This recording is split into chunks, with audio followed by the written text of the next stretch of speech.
बिस्मिल्लाहिर्रहमानिर्रहीम। एक ऐसी कौम जिस कौम को अल्लाह तबारक व तआला ने बंदर बना दिया, इस कौम पर अल्लाह तबारक व तआला ने दर्दनाक अजाब नाजिल फरमाया। इस कौम ने कौन सा ऐसा गुनाह किया था जिसकी वजह से अल्लाह तबारक व तआला ने इस कौम को बंदर बना दिया था। इस कौम की कौन सी नाफरमानी होगी जिसकी वजह से अल्लाह तबारक व तआला ने इन पर अजाब नाजिल फरमाया। इस कौम के तमाम लोगों को अल्लाह ने बंदर बना दिया। कुछ लोगों को अल्लाह तबारक व तआला ने हदायत दे दी और ये लोग बंदर बनने के बाद कितनी देर ज़िंदा रहे और फिर इनको कितनी दर्दनाक मौत आई।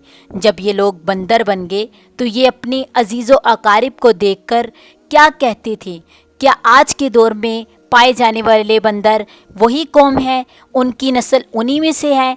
इन तमाम तर सवालात के जवाबात कुरान मजीद में बयान किए गए हैं। मैं आज की वीडियो में यही बताना चाहती हूँ। लिहाजा आपसे गुजारिश है कि मेरी वीडियो को एंड तक ज़रूर देखिएगा और मेरे चैनल को सब्सक्राइब कर दें ताकि हर आने वाली वीडियो आप तक जल्द से जल्द पहुँच सके, और लाइक भी कर दें, शेयर भी कर दें।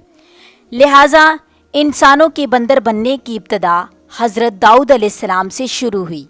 इस वाक़ये का पस मंज़र कुछ यूँ है। हज़रत दाऊद अलैहिस्सलाम और इनकी कौम समुंदर के किनारे अला नामी गाँव में रहते थे और ये इनकी तादाद 70,000 के करीब थी। ये बड़ी ही खुशहाल थी। अल्लाह तबारक व तआला की बड़ी फरमाबरदार कौम थी। इस कौम पर अल्लाह तबारक व तआला ने बेशुमार नेमतों से नवाजा था। हर तरफ सरसब्ज़ो शदाब बागात और हरियाली ही हरियाली थी। अल्लाह तबारक व तआला की बड़ी करम नवाजी थी। ये लोग अपनी ज़िंदगी में बड़े ही खुश थे। हज़रत दाऊद अलैहिस्सलाम की कौम क्योंकि समंदर के किनारे रहती थी तो अल्लाह तबारक व तआला पर इनका ये ख़ास करम था। तो लैपटॉप भी बंद हो गया है कि इस किनारे पर बेपनाह मछलियाँ आती थी जिनका ये लोग कारोबार करते थे और बहुत ही खुशहाली वाली ज़िंदगी गुजारते थे। जब ये कौम अल्लाह तबारक व तआला की नेमतों से खुशहाल हो गई तो अल्लाह तबारक व तआला की नाफरमानी पर उतर आई और तरह तरह के गुनाहों में मुब्तला हो गई। फिर एक दिन अल्लाह ताला ने इस कौम का इम्तिहान लेने का इरादा किया और हज़रत दाऊद अलैहिस्सलाम को वही भेजी कि अपनी कौम से कह दे सबत के दिन यानी हफ्ते वाले दिन मछली का शिकार करना बंद कर दे। इस तरह अल्लाह तबारक व तआला ने हज़रत दाऊद अलैहिस्सलाम की कौम पर हफ्ते वाले दिन मछलियों का शिकार करना हराम करार दिया और फिर यहाँ से इस कौम की बर्बादी शुरू हो गई। हज़रत दाऊद अलैहिस्सलाम ने अपनी कौम को बताया कि अल्लाह ताला ने हफ्ते वाले दिन मछलियों के शिकार को हराम करार दिया तो वो लोग बहुत ही ज़्यादा परेशान हो गए। सारी कौम सर जोड़ कर बैठ गई क्योंकि हफ्ते का दिन ही वो दिन था जिसमें मछलियाँ वाफर मकदार में आती थी और ख़ुद ब खुद किनारे पर आ जाती थी और बाकी दिन कम आती थी और ना होने के बराबर ही पकड़ी जाती थी। इस कौम का गुज़र बसर क्योंकि मछलियों के शिकार से ही था। इस वजह से अल्लाह तबारक व तआला का ये हुक्म सुनकर ये कौम परेशान हो गई। ये नहीं चाहते थे कि अल्लाह तबारक व तआला की तरफ से एक आजमाइश है। फिर एक दिन शैतान ने इनको वसवसा में डाला कि समुंदर में नालियाँ बनाकर बड़े बड़े हौज़ बना लिए जाएं। जब हफ्ते वाले दिन मछलियाँ आएंगी तो नालियों में होकर इन बड़े बड़े हौज़ों में आ जाएंगी और इस तरह फिर उन नालियों का मुंह बंद कर दिया जाएगा। फिर अगले दिन यानी इतवार वाले दिन उनको पकड़ लिया जाएगा। शैतान ने इस कौम के लोगों को वर्गलाया। इस तरह हम हफ्ते वाले दिन हम शिकार से भी बच जाएंगे और मछलियाँ भी हाथ में आ जाएंगी और वो पकड़ी जाएंगी। बहुत से लोगों को ये हिल्लाबाजी अच्छी लगी اور انہوں نے ایسا کرنا شروع کر دیا اور سمندر سے چھوٹی چھوٹی نالیاں نکال کر بڑے بڑے حوض میں ڈال دی۔ وافر مقدار میں ان حوضوں میں مچھلیاں داخل ہو جاتی۔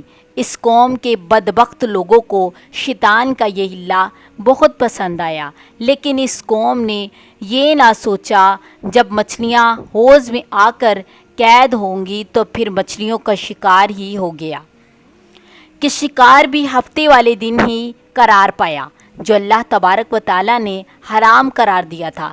اس موقع پر یہودیوں کے 3 گروہ ہو گئے۔ کچھ لوگ ایسے تھے جو شکار کرتے تھے اور کچھ لوگ ایسے تھے جو اس شکاری سے منع کرتے تھے، اور کچھ لوگ ناراض ہو کر بیزار ہو کر بیٹھ گئے۔ کچھ لوگ اس کام کو دل سے برا جان کر خاموش رہے، لیکن انہوں نے شکار نہ کیا، دوسروں کو منع بھی نہ کرتے تھے، بلکہ یہ لوگ منع کرنے والوں سے کہتے تھے کہ تم لوگ ایسی قوم کو نصیحت کرتے ہو جنہیں اللہ تبارک و تعالیٰ نے عن قریب ہلاک کرنے والا ہے اور ان پر اتنا دردناک عذاب فرمانے والا ہے۔ اس قوم کے کچھ لوگ ایسے تھے جو سرکش اور نافرمان تھے، جنہوں نے اللہ تبارک و تعالیٰ کے حکم کی مخالفت کی اور شیطان کی پیروی کی۔ یہ لوگ اللہ تبارک و تعالیٰ کی کھلم کھلا مخالفت کرتے اور ہفتے والے دن مچھلیوں کا شکار کر کے ان کو کھایا کرتے۔ چنانچہ وہ لوگ جو اس بات کو برا جانتے تھے، انہوں نے اپنی اور نافرمانوں کے درمیان دیوار کھڑی کرنا شروع کر دی، جس کے ایک طرف وہ نافرمان رہتے تھے اور دوسری طرف وہ لوگ تھے جو باز رہے۔ حضرت داؤد علیہ السلام نے اپنی اس قوم کو بہت سمجھایا، پھر بھی لوگ اس نافرمانی سے باز نہ آئے، اور پھر وہ اس طرح وہ اللہ کی نافرمانی کرتے تھے اور شکار کرتے رہے۔ پھر ایک دن حضرت داؤد علیہ السلام غضب نازک ہو کر انہوں نے نافرمانی کرنے والوں پر لعنت بھیج دی۔ اس کا اثر یہ ہوا کہ کوئی بھی ڈر کے مارے گھروں میں سے اگلے دن نہیں نکلے۔ یہ منظر دیکھ کر کچھ لوگ ان کی دیواروں پر چڑھ گئے تاکہ معلوم ہو سکے کہ یہ لوگ کس حال میں ہیں۔ جب ان لوگوں نے ان نافرمانوں کو دیکھا تو سب کے سب بندر کی صورت بن چکے تھے۔ اللہ تبارک و تعالیٰ نے ان کی نافرمانی کی وجہ سے ان کو بندر کی شکل میں بنا دیا، ان پر اپنا دردناک عذاب نازل فرمایا اور ان کو انسانوں سے بندروں کی شکل میں بنا دیا۔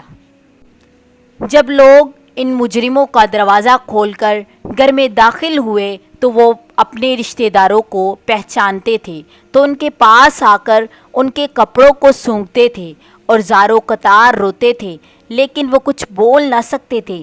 اللہ تبارک و تعالیٰ نے ان نافرمان بندر بن جانے والے لوگوں کی تعداد 12,000 تھی۔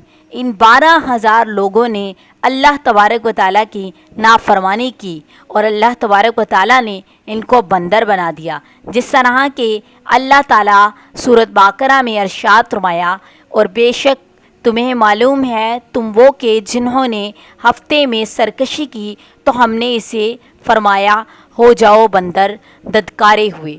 اس طرح یہ 12,000 نافرمان لوگ بندر بن گئے۔ یہ لوگ 3 دن تک زندہ رہے اور اس دوران یہ کچھ نہ کھا سکتے تھے نہ ہی پی سکتے تھے، بلکہ یوں ہی سب کے سب بھوکے پیاسے ہلاک ہو گئے اور 3 دن کے اندر اندر مر گئے۔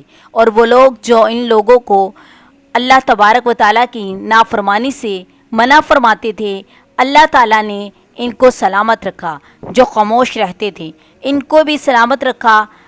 پیارے دوستو، اب بات کرتی ہیں اب ان بندروں کی جو دنیا میں اب موجود ہے۔ تو کسی نے رسول صلی اللہ علیہ وآلہ وسلم سے پوچھا کہ یہ حضرت داؤد علیہ السلام کی قوم کے بندر ہیں؟ تو آپ صلی اللہ علیہ وآلہ وسلم نے فرمایا، اللہ جن لوگوں پر عذاب دیتا ہے ان پر ہی عذاب دیتا ہے جو نافرمانی کرتا ہے، اور اللہ اس قوم کو دنیا سے تباہ ہی کر دیتا ہے، اس دنیا سے ختم ہی کر دیتا ہے۔